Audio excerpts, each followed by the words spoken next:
Hey, it's Phil for Tips for a Better Life, and I know a lot of spiritual people, and the trap of spirituality is that some people use spirituality to avoid their ego, to escape identity, but what you see happening next is they make their spirituality into a new spiritual identity.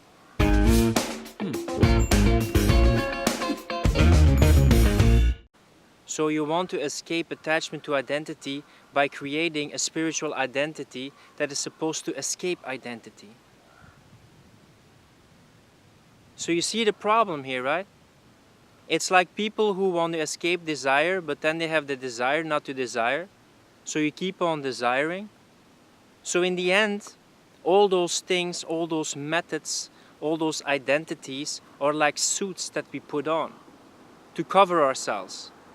But beneath it is our naked, authentic self. So sometimes we just have to be with ourselves. Stop attaching to things and attaching to result of things. But we shouldn't judge like suits, desires, methods. It's useful. It's like taking a car to go from A to B.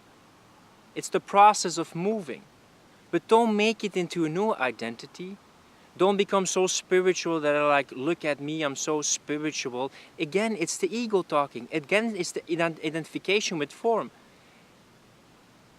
Again, it's being attached to a certain version of yourself, and you have a split in yourself. Because there's one version that is like the spiritual identity, which is like perfection. There's also, again, an image in your head.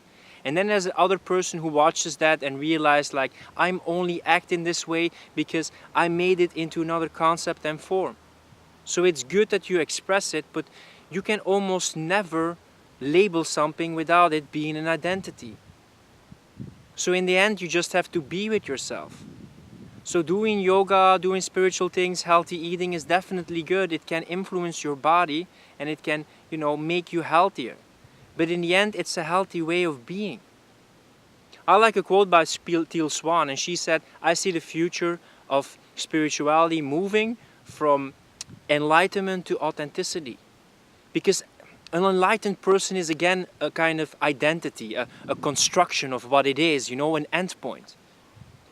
But it's being we're after, and authenticity is a genuine way of expressing, of being ourselves. And that is both accepting ourselves and having self-worth, but also going for what you want, like expressing yourself, developing yourself, chasing your desires, trying something out.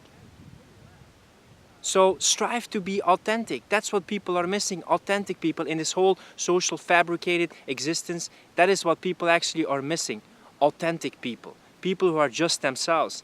No matter if you're like spiritual and meditating and very calming, or you're very active and busy all the time, but that's just your core, that's just your identity, that's okay. But in the end, you just have to be with yourself and stop putting on that jacket of your spiritual identity. It's cool if it makes you feel better, but do it because it makes you feel better and into a better person. In contact with yourself, not to show off. It's the same thing when you see somebody dress in a certain way, and sometimes they can dress that way because they feel it's an authentic expression of themselves, and other people are just wearing it to show off and to have people look at them. And you can feel that vibration of why people are doing it. So do it just for yourself.